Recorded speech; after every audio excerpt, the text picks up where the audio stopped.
Hi hello.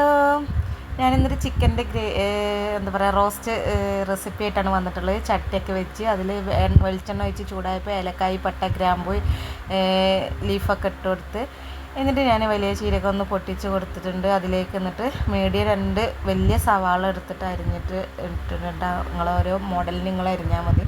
ഞാൻ ഈ ഒരു ഇതിലാണ് അരിഞ്ഞിട്ടുള്ളത്.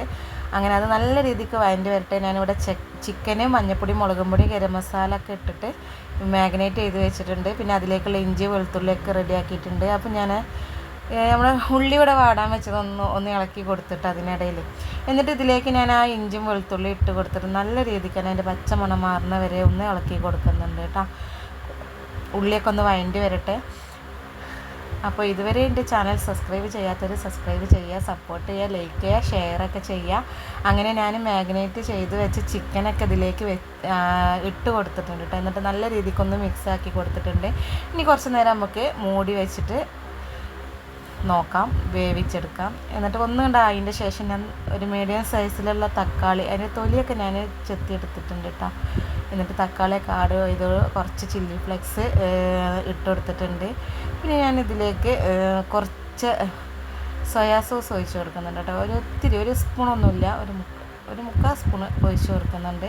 എന്നിട്ട് നല്ല രീതിക്ക് ഒന്ന് മൂടി വെച്ച് വേവിക്കുന്നുണ്ട് കേട്ടോ. വെള്ളമൊന്നും ഞാൻ ഒഴിച്ച് കൊടുത്തിട്ടില്ല. വെള്ളമൊക്കെ ചിക്കൻ തന്നെ ഇറങ്ങി വരുന്നുണ്ട്. അപ്പോൾ വെള്ളമൊന്നുമില്ലാതെ ഉണ്ടാക്കിയ കറിയാണ്. എന്നാലും ലാസ്റ്റിലേക്ക് ഒരു ഇത്തിരി വെള്ളമൊക്കെ ഉണ്ടാവും കേട്ടോ ചിക്കനിൽ.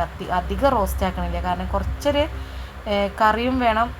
അങ്ങനെ ഒരു രീതിക്കാണ് ഞാൻ ചിക്കൻ റോസ്റ്റ് റെഡിയാക്കുന്നത്. അപ്പോൾ ഇതുപോലെ എല്ലാവരും ട്രൈ ചെയ്ത് നോക്കിയിട്ട് ഫീഡ്ബാക്കൊക്കെ അറിയിക്കുക. വീഡിയോ ലൈക്ക് ചെയ്യുക, ഷെയർ ചെയ്യുക, കമൻറ്റൊക്കെ ചെയ്യാം, സബ്സ്ക്രൈബ് ചെയ്യാൻ മറക്കല്ലേ. അങ്ങനെ ഞാനിതിൻ്റെ മുകളിലേക്ക് കുറച്ച് മല്ലിയിലയും കൂടെ തൂക്കി കൊടുത്തിട്ടുണ്ട് കേട്ടോ. അപ്പോൾ നമ്മുടെ ചിക്കൻ ഗ്രേവി ഇവിടെ റെഡി ആയിട്ടുണ്ട്. അപ്പോൾ അധികം സാധനങ്ങളൊന്നും ചേർത്തിട്ടല്ല കേട്ടോ ഈ ചിക്കൻ ഗ്രേവി ഞാൻ ഉണ്ടാക്കിയിട്ടുള്ളത്. ചിക്കൻ ഗ്രേവി എന്നൊക്കെ പറയുമ്പോൾ പൊരിച്ചിടുന്ന ചിക്കൻ ഗ്രേവി അങ്ങനെയുണ്ട് കേട്ടോ. ഞാനിത് ചിക്കൻ പൊരിച്ചിട്ടൊന്നുമില്ല, ഇങ്ങനെയാണ് ഇട്ടിട്ട് ഗ്രേവിയും അല്ല കറി അല്ലാത്തൊരു രീതിക്ക് ഉണ്ടാക്കിയാണ്. അപ്പോൾ ഇത്രയേ ഉള്ളൂ. ഓക്കെ, അടുത്തൊരു വീഡിയോ ആയിട്ട് വീണ്ടും കാണാം.